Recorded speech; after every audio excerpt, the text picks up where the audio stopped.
Hello, hello. This is Mary Schiller, just starting this webinar today. And I see a few people are already here. If you could just perhaps type something into the chat box so that I know you can hear me all right, that would be great. Hi, Lorianne. Hi, Shirley. Hi, Peter, Simon. Such wonderful faces, although I can't see you. It's lovely to have you on the webinar today. So thank you so much for being here.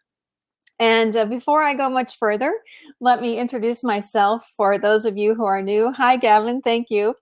My name is Mary Schiller, and I am a 3 Principles coach and the author of 2 books, The Joy Formula and Mind Yoga. And I am proudly wearing a Mind Yoga t-shirt today, so I can be very zen during this presentation with you. Hi, Judy.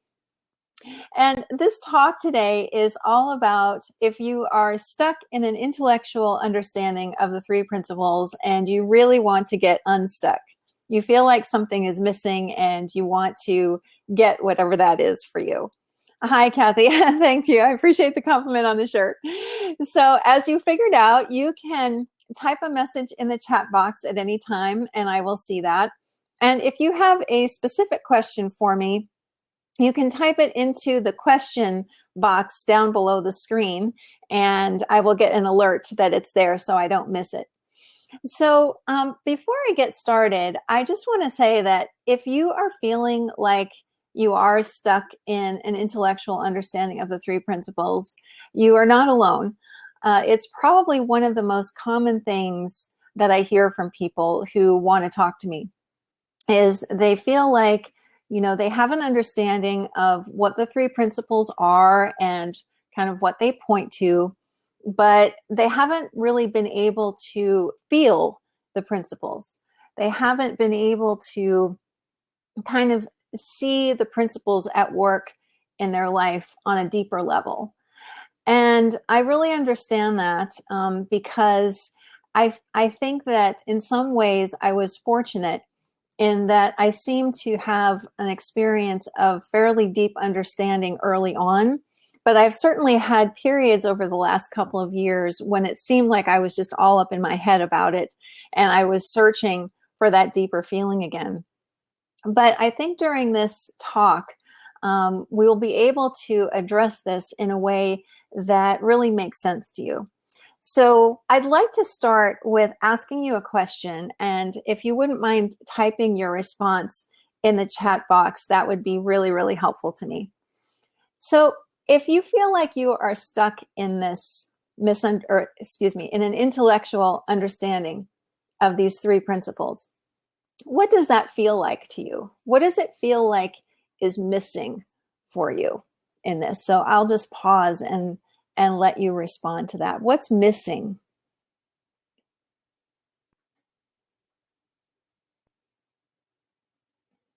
If you can describe it.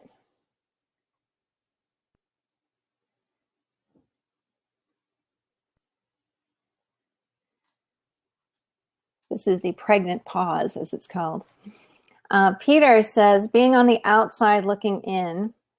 Judy says it's trust. Gavin, a connection to mind. Lorianne, supposed to answer. Oh, you can answer wherever you like, Lori. The chat box is fine. Simon says peace is missing. P-E-A-C-E. Feels like an argument in my head. That's interesting. And Shirley, teaching it to others. Kathy says it makes it feel like a technique, and I don't have the sense that I am wholly well and part of universal mind. So I'd like to start this conversation. Thank you so much for all of that. That was really, really helpful. I'd like to start this conversation by asking you to do something, which is when you're listening to me talk, see, and you've probably heard this before, but I'd really like you to try it during this next 45 minutes or so that we're together. I'd really like you to listen underneath the words that I'm saying. So instead of listening to the content of this talk and to the verbiage and all of that. Because when we do that, we have a tendency to try to piece things together and see how they fit and engage sort of our logic. And what I'm asking is that you kind of let that logical brain take a back seat and just trust, to use the word that came up just now, that there is another way to hear these principles. There's another way to look at these principles. Because what we're talking about is not something that is unnatural. It's not something that we have to learn. It's not something that we even really have to understand. It's one of the reasons why I wish there was another word for understanding. Someday I'll come up with one. But there is another way to absorb this. And it really has to do with listening from a place that is not our personal thinking. Listening from a place that is kind of beyond our personal thinking.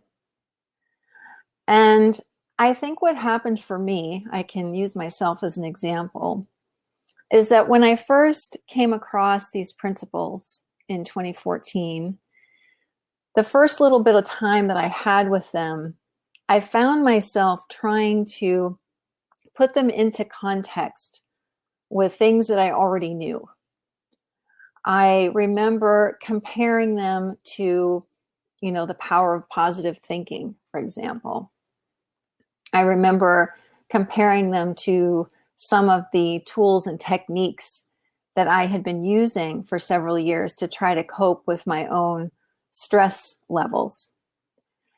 And I remember feeling sort of wound up around that and wondering, if that was it. Was I missing something?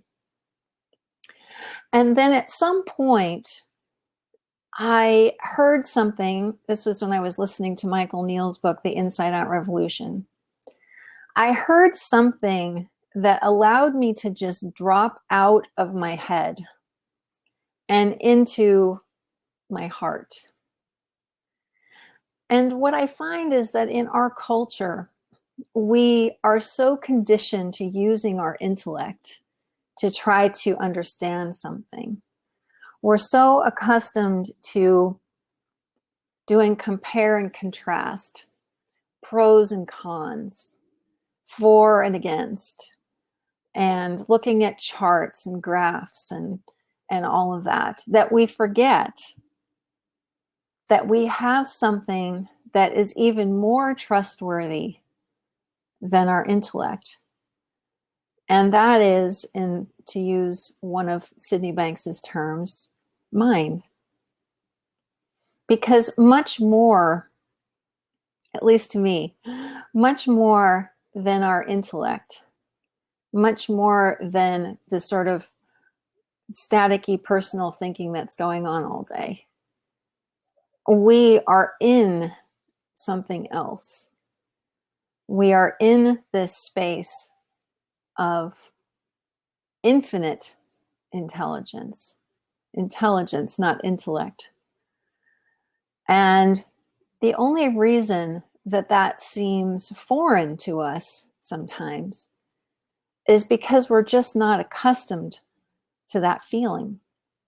We're so used to being up in our heads and sorting things out that we've simply forgotten that what we really have at our disposal is something that is much deeper, much smarter, much more creative, and much more powerful than even the human intellect.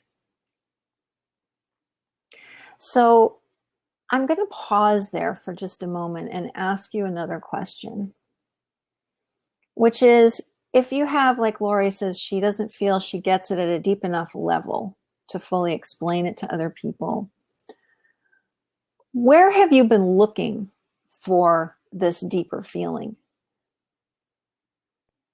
Have you been looking for it in, for example, videos of people talking, or reading materials or audios, for instance? Have you been looking toward yourself? I'm really curious to know if you feel like something is missing in your understanding, where you've been looking for that missing thing. So I'll pause for a moment while you consider that.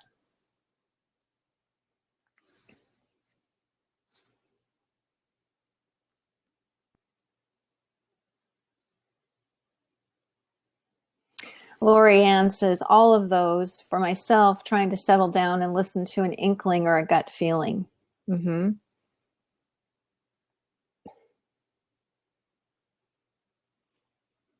Lynn, reading books, listening to audios, doing meditation. Mm-hmm. Kathy, books, audios, blogs, hoping that someone says the thing that resonates for me. That's really, really helpful. Thank you.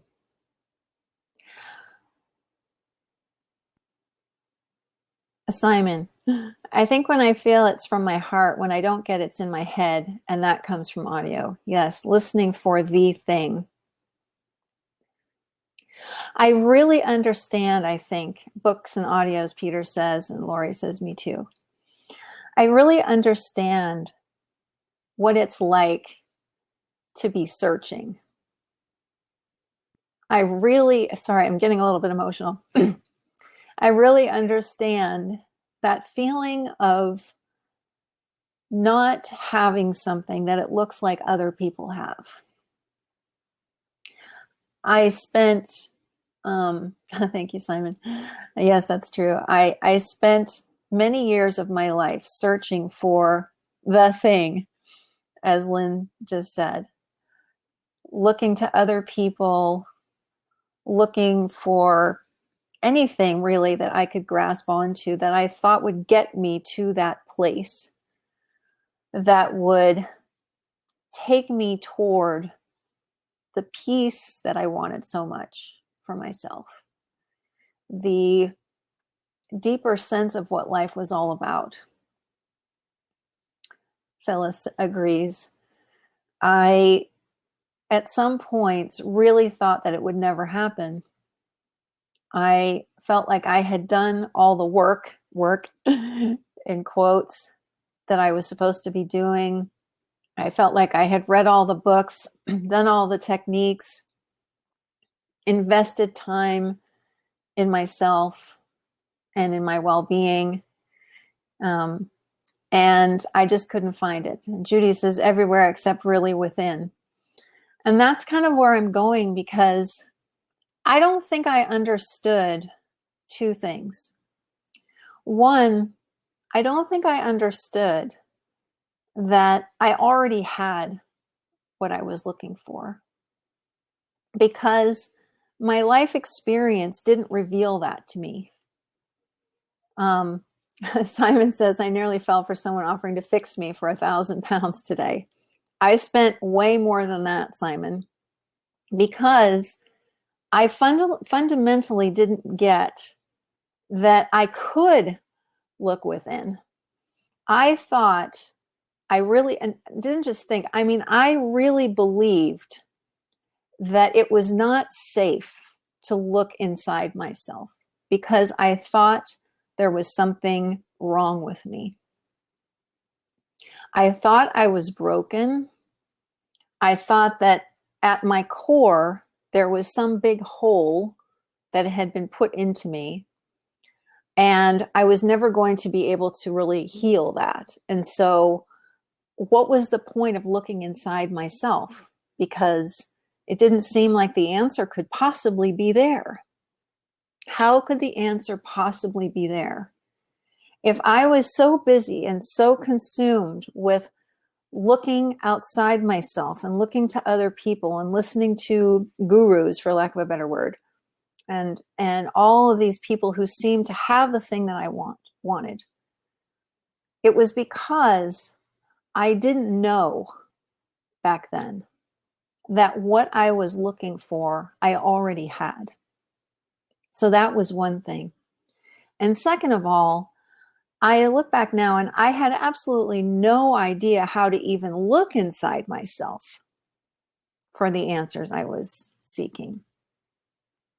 So I, like you guys just mentioned, and like I just mentioned, I spent, thousands and thousands of dollars on programs, hoping that somebody would give me the key to unlock life, essentially.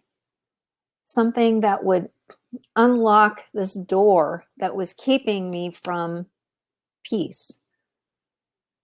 And when I talk to people, when I talk to people who are struggling because they feel like they are stuck in this intellectual understanding of the principles, what we often talk about is that what they may be missing is just what I mentioned. That not only is it safe to look within, that's where safety and security and peace actually are. So instead of waiting for an insight to occur, let's say, or looking to someone or something to try to prompt that, what actually happens, even when it looks like it's coming from those things, as Simon just alluded to, those insights are coming from this place that is already within you, that actually is you. So a key or snake oil, Simon says, exactly. I think a lot of what I was looking for in buying these programs and books and all these things that I did, I was hoping that somebody was just a little bit smarter than I was about this. And I think honestly that most of them were well-meaning people who thought they had an answer. They had something that seemed to work for them, and so they were trying to help other people. But ultimately, none of those things were the actual key. And for me, and it sounds like for you, if you're on this webinar with me or watching the replay, you've uncovered the key, which is this understanding of these three principles. So this next question is maybe a little bit blunt, but I'm going to ask it anyway. Do you really see that there is nothing about you that needs to change? That there is nothing about you that needs to be made better? Do you really see that you're not broken? Do you really feel like you are whole?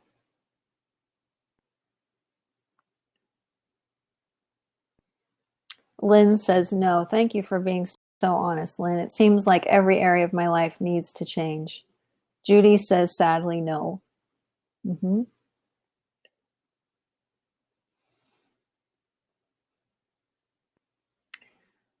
Well, Lorianne, no in some areas, weight, etc. Kathy, there are parts of the form of me that need to change. I can sort of believe that the real me is okay. Lynn says, I want to see what you see. Gavin, not in my heart of hearts. Simon, I feel whole now, but at 5 a.m. tomorrow, I might not. Peter, sometimes yes, and then thoughts can come very quickly to cancel it out. Thank you so much for all those honest comments. That means a lot.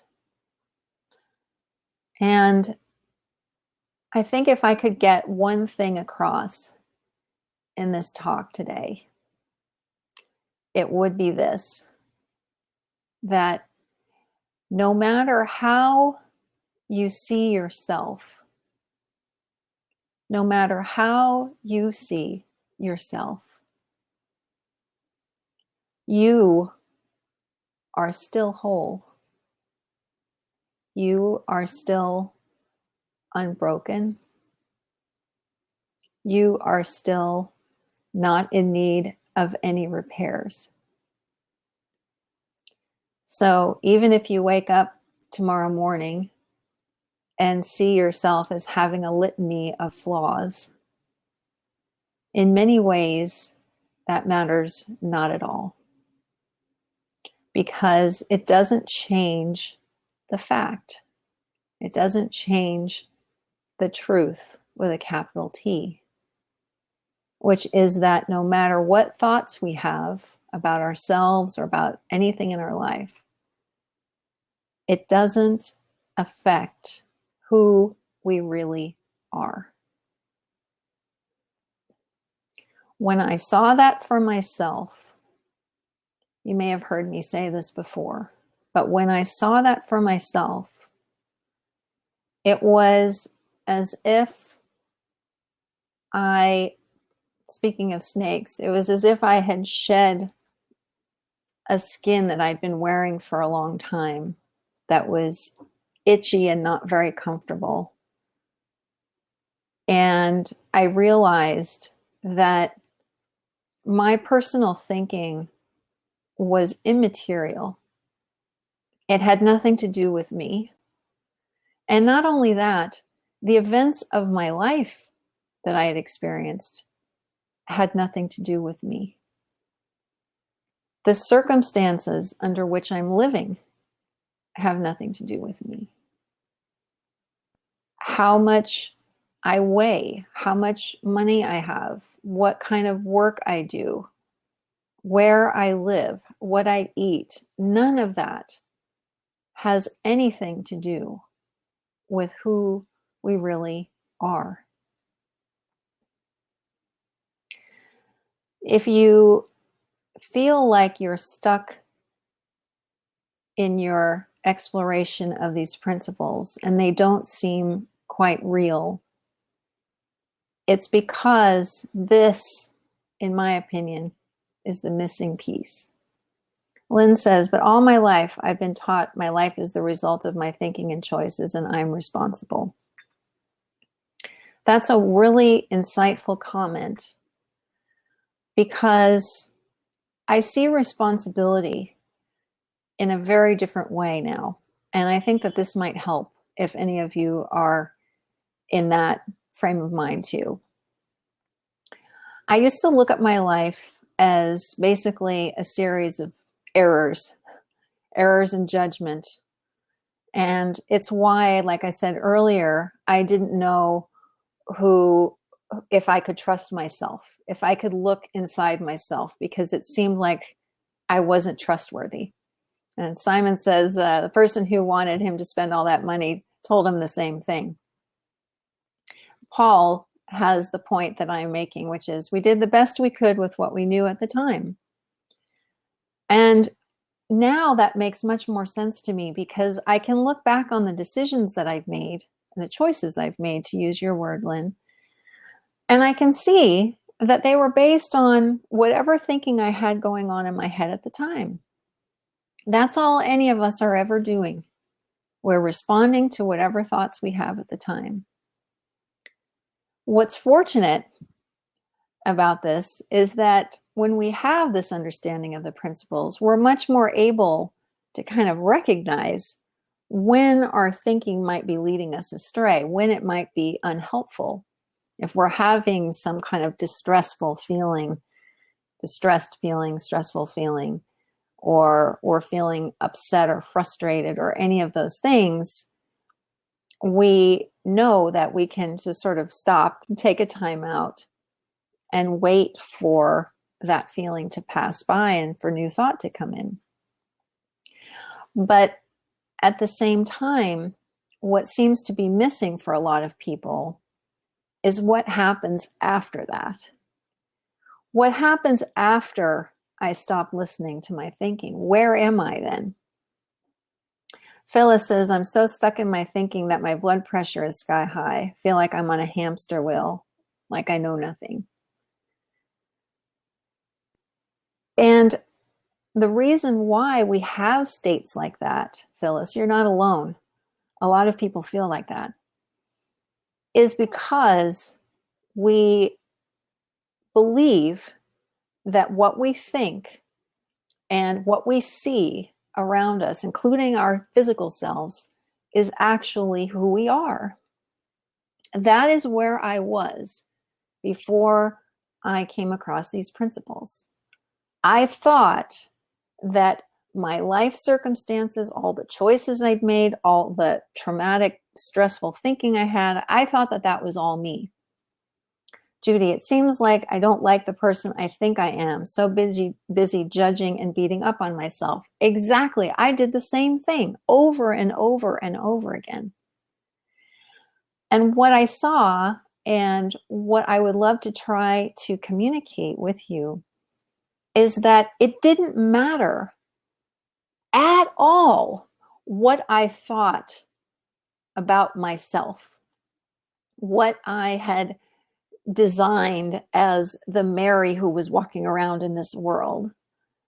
Didn't matter at all, because it wasn't connected to anything real.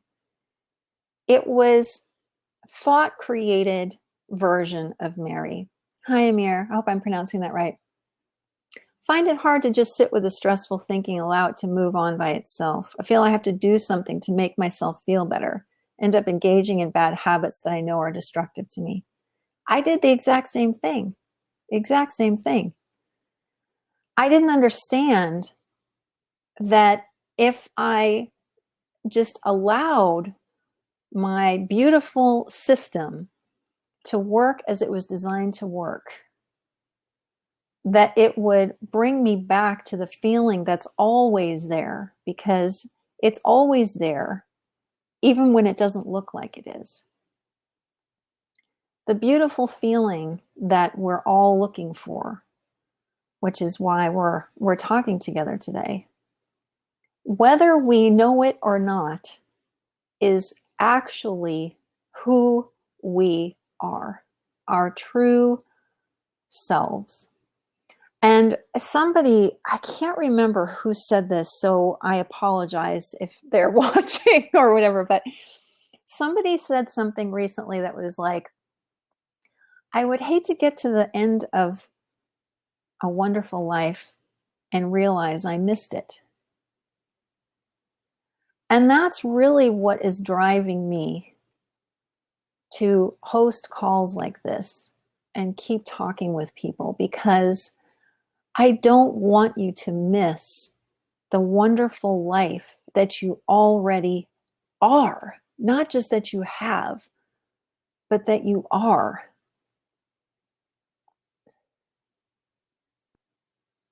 Kathy says, the form of us has to make it through each day in the world, even if that isn't the real us. I can't understand the dissociation you describe. Thanks for asking that, Kathy.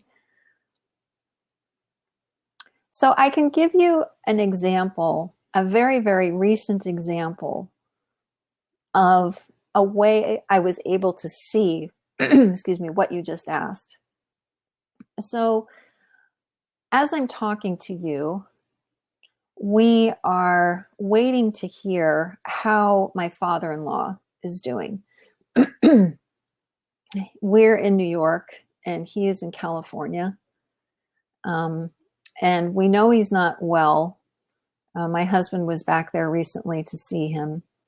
And as of yesterday, it wasn't clear whether he was going to live to today.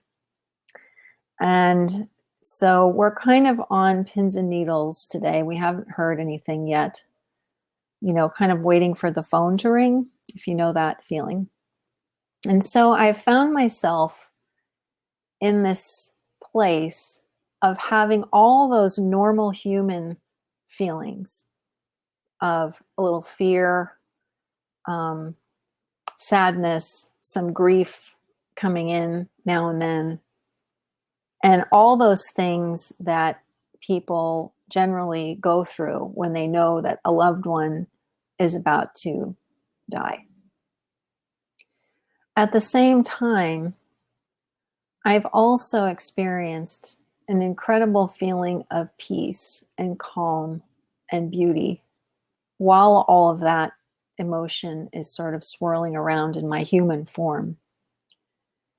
And I'm wondering, Kathy, if, and all of you, if you can remember a time when you were experiencing something difficult, but at the same time, you sensed what I'm talking about. You sensed that presence underneath all of that.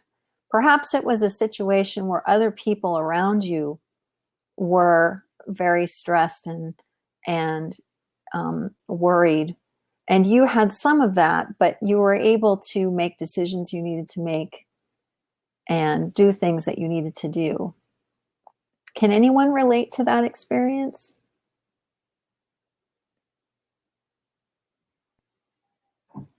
I'll give you a second. And by the way, I really appreciate your involvement in this talk. That's wonderful.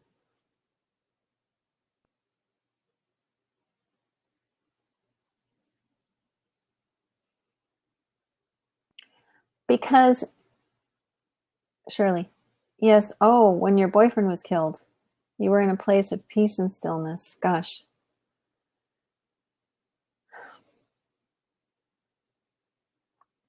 Judy, a couple of times in stressful situations, I felt nothing really weird, not peace, just nothing. Kathy, an extreme emotional experience. My husband almost died. I had the strong sense I would be fine, but I don't feel that normally.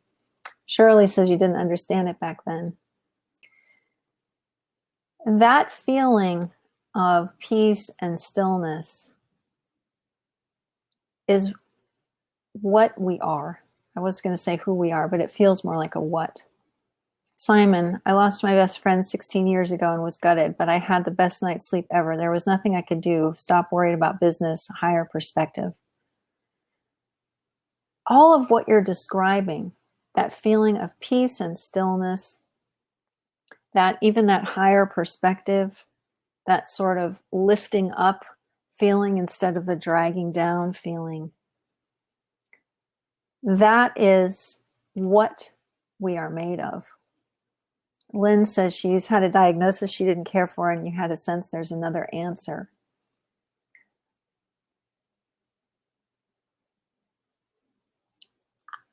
I think that one way we can connect to that more often, even just in our day-to-day life,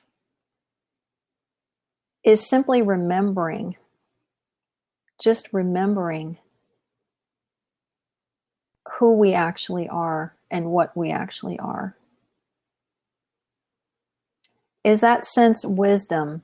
Lynn says, I think so, Simon. And that wisdom is innate. That isn't something that we have to go find from an expensive guru like I thought I did before. Phyllis says, I've been in that feeling with health issues with my parents and also when they passed. I knew what to do without thinking. Now I pick everything apart from what I think to what I should eat. Mm-hmm. And Phyllis, you also said, but you knew what to do and you were in peace. So what I find so amazing about this conversation that we're having right now is that you're all describing the very thing that seems like it's missing. You're all describing an experience that you had of your true self, of what you're really made of. Simon, I think that that's true. He says peace came first, then knowing what to do. Because the reason why is because when we are operating from this place of calm, which is, like I said, our true nature, then we're able to make decisions much more easily. In fact, a lot of the time, decisions don't even feel like decisions. It's more like, well, of course, this is what I need to do. There's no, like I was saying before, there's no pros and cons list. Things come very naturally. So the question you may be asking yourselves right now, yes, it's fine, Simon, to keep chipping in. The question you may be asking yourselves right now is, well, if I feel like I'm stuck in this intellectual understanding, and what you're saying, Mary, is that, I already have the thing that seems like it's missing, then how do I experience that more often? How do I experience that place of peace more often? And for me, it's really about, like I was saying a moment ago, remembering who I am and what I am. It's knowing that whenever I have a feeling of distress, that isn't me. It's a human being having a stressful experience. Kathy says, without a crisis, personal thought and criticism take center stage. When I'm really worrying about the small stuff, it occurs to me that I need a crisis. So, Kathy, let me ask you this, and anybody else who would like to chime in here. When you are engaged in a lot of self-criticism, or you feel like life isn't going well and that there's something that you need to do about it, things start to feel kind of urgent. And at least for me, and they start to feel pressurized. And like I was just doing, my shoulders start to come up and I start to feel this way. We have built into this system a beautiful mechanism that lets us know we're looking in the wrong direction. And that's that feeling. When we have that feeling of distress, that's a sure sign that for that moment, we're a little bit confused about who we are and what we are. And I love that because it's like a little signal that just goes off every time that I know I don't need to trust that feeling. I can sort of let it go by and not really worry about it too much. And who I really am will rise up and take its place. Lynn, I've had so many times in my life where things were not what I thought. Betrayal, for example, that I feel out of sync with life, thoughts, beliefs. I know what you mean, Lynn. And I hope this doesn't sound weird, but I'm going to say it anyway, is that whether we feel in sync or not is not what really matters. I know that sounds horrible to say when I say it out loud, but it's not, it's momentary thought. It doesn't affect us. It doesn't affect Lynn with a capital L. It doesn't affect Mary with a big M. And the more we get that my sporadic ups and downs, or my feeling out of sync with myself, or my beliefs getting in the way, the more we see that that is simply a function of being a human being. It's not specific to us. It's simply the way human beings are. We have ups and downs. We feel in sync. We feel out of sync. We have feelings of all kinds that flow in and out. And that's what it means to have this human being experience in this form. Then it starts to matter a whole lot less what those individual experiences are. They start to look more like a beautiful tapestry that we are weaving and being part of and enjoying and experiencing, rather than something we need to fix and change. Kathy says, recognizing those feelings as warning about my thoughts is one of the great things I've gotten from this understanding, but that is part of what makes it feel like I'm applying the principles. So what I would say there is that, because I think I understand what you mean, Kathy. What I would say there is that for me, it's simply a matter of noticing,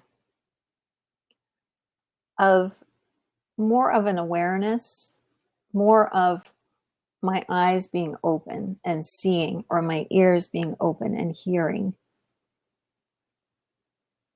rather than, oh, when I'm in that kind of thinking, then I have to do X, Y, Z. Because what happens is that when I recognize that I'm caught up in some kooky thinking that's got me all wound up and nervous, it's almost like a reflex in this system that we have that kind of pops me right back out of it. I might go right back into it, but then the moment I see that that's what's going on, I'm back out of it again. And I think what is even more helpful for me than that is just recognizing that this is what it means to be human.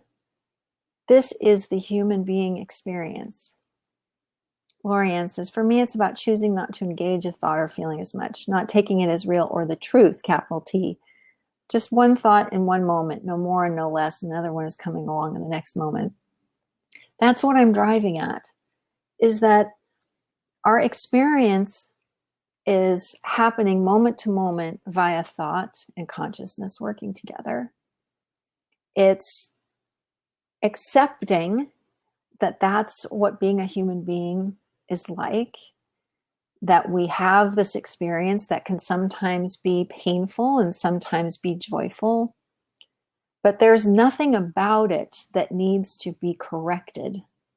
Phyllis says, I know my latching onto thoughts that I deem awful, yet they seem to multiply at warp speed. Simon says, thoughts aren't things we have to worry about. Those two comments are so interesting because we latch on to thinking because we believe that there is something we have to do about it. So I think what I'm asking you to do, pardon me, in this talk is to kind of zoom out a little bit. Zoom out on the human experience, if you can, for a moment. Lorianne says, I wonder if the challenge is a bit of rumination on the bad thoughts rather than being able to let go. To me, it's even further back than that. So maybe if each of you could, just for the next 60 seconds, imagine that you are outside of yourself and you're watching you have this human being experience. You're watching this person sitting in front of this computer or however you're engaging in this and grappling with this understanding. And you're just watching this person really trying to understand something about themselves. Can you look at that person that's you with an incredible amount of compassion and understanding and an incredible amount of love, frankly, for this person who is in this form, who is navigating day-to-day life, but is really in this infinite net, if you will, of safety,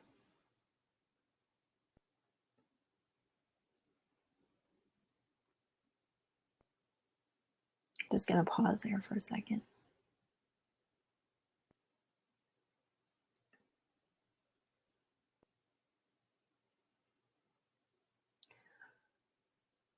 I think that that's what I was able to see 2 years ago. Phyllis says, you often see it that way and think, oh, stop, and yet you wouldn't do that to anyone else. Exactly. What I saw 2 years ago was this person named Mary who had been living her life, and as we said earlier, doing the best she could with what she understood at the time, navigating difficult choices and challenging people and situations. And I was able to see that she was this human being in this form, but that she was also part of mind. And that, like Simon just said, he had his first out-of-body experience. It made me laugh at the thought wrangling. That's almost exactly what happened for me. I saw myself as this thinking being who had created this whole little world inside my own little brain. And I didn't know. I didn't know that I was part of this gigantic, beautiful space that all of us are in all the time. I didn't know that that was even there. Judy, it feels like I'm observing myself constantly, but with negative judgment, not the love and compassion I need. That love and compassion that you need is what you're made of, Judy. It's what you're made of. And when you kind of pull back the way that I just did and look at Judy, you can see that she's just like Mary. She's just like Simon. She's just like Lynn. She's just like Phyllis, just like Lorianne. And she's part of this incredible human, spiritual, however you want to call it, network that brings light and life into who we are.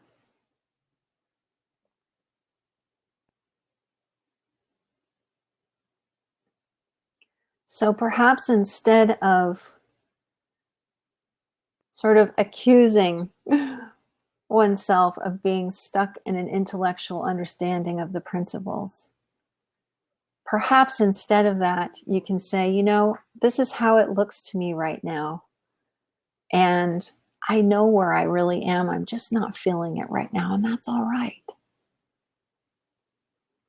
Simon says, that's lovely, Mary. I almost don't want to type and write the spell. Lynn, thank you, Mary, for all this wake up.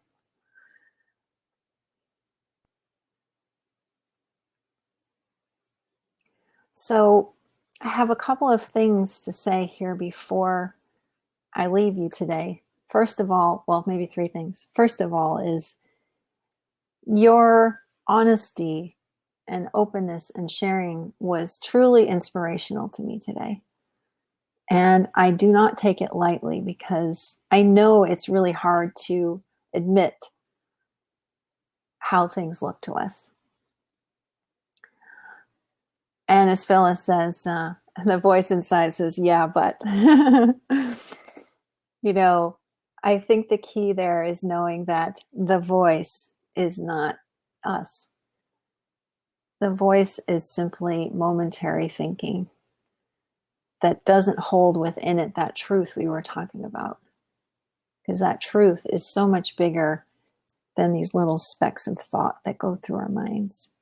And I'm not diminishing the power of thought. I have immense respect for it. And I never say it's just thought because I know the power that it holds. At the same time, thought is not us. It helps us experience this human being life, but it isn't us. Oh, you got up at 4 a.m., Judy. Thank you. So the last thing I want to say is that I would love to continue this conversation with you. And I'm sending this out in an email as well, but I do have a new class coming up soon that will be like this. It'll be a series of 4 webinars where I'll actually take you to this place, that's my hope, on each call while walking you through the mind yoga experience. And so I would invite you to take a look at that when it goes out in the email follow-up. And if you're still on the screen, it's also in the little offers tab at the bottom if you'd like to take a peek. But my real aim on this call was to help you to see even a little bit that what you're searching for and what you're looking for is already present. It's already your, I'm going to say DNA. If there's a spiritual DNA, it already is your spiritual DNA. And it's okay. This was the biggie for me. It's okay to look within, because that's where truth really is. Even if we have sort of a skewed view of who we are, that's simply a drawing that we've made of ourselves that looks real to us but isn't. It's more than safe to look within. That's where this feeling really is that you want in life. Lynn says, are you talking about observing, the observer pulling back? And Phyllis says she wishes she could. Let me talk about that since I have a few minutes left.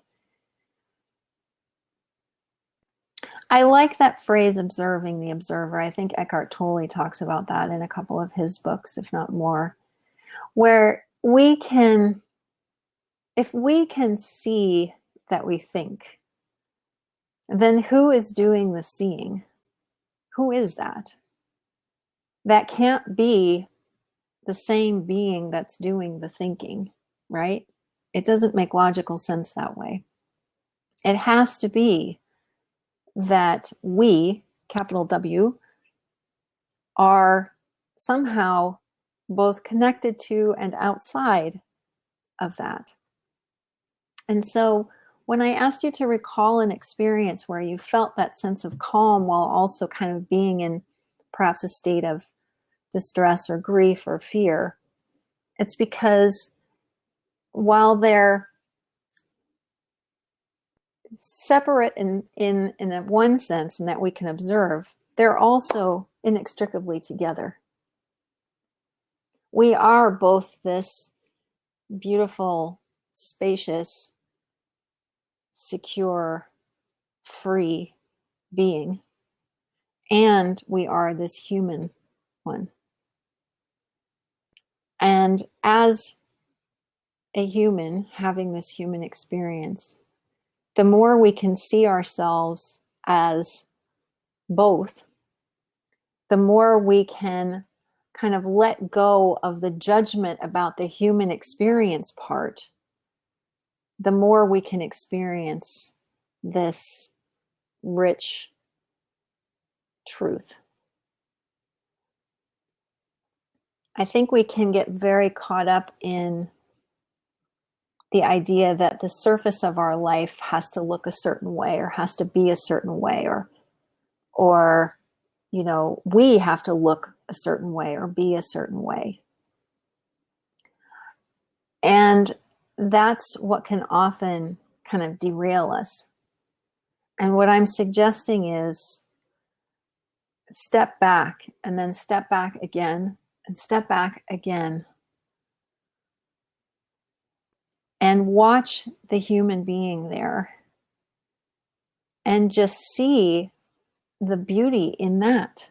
See the beauty in someone who is trying to improve themselves, who is trying to be this better person, and find and feel that natural compassion that you have, because that is there even when you're not aware of it. And that's, to close out this conversation, that's my favorite thing about the principles.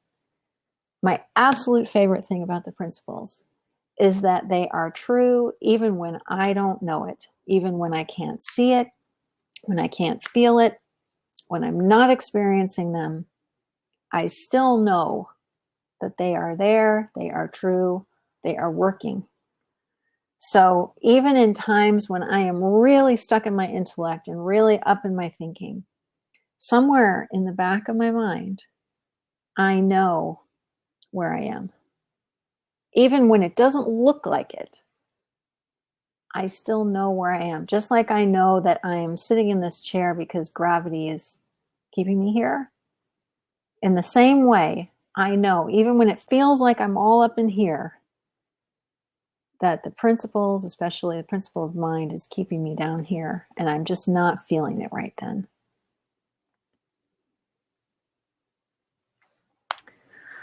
So I will ask you if you have any final comments or thoughts before I close out this conversation.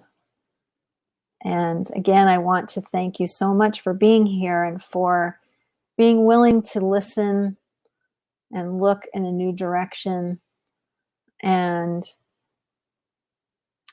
just really being willing to explore something that's not normal in our worldly conversations. Oh, thank you for being here so much. Thank you, Kathy, Phyllis, everybody, Lynn. Oh, I'm glad you feel more peaceful now, Lynn. That's wonderful. That's wonderful. Thank you so very much. And I really hope that we have the chance to interact again soon.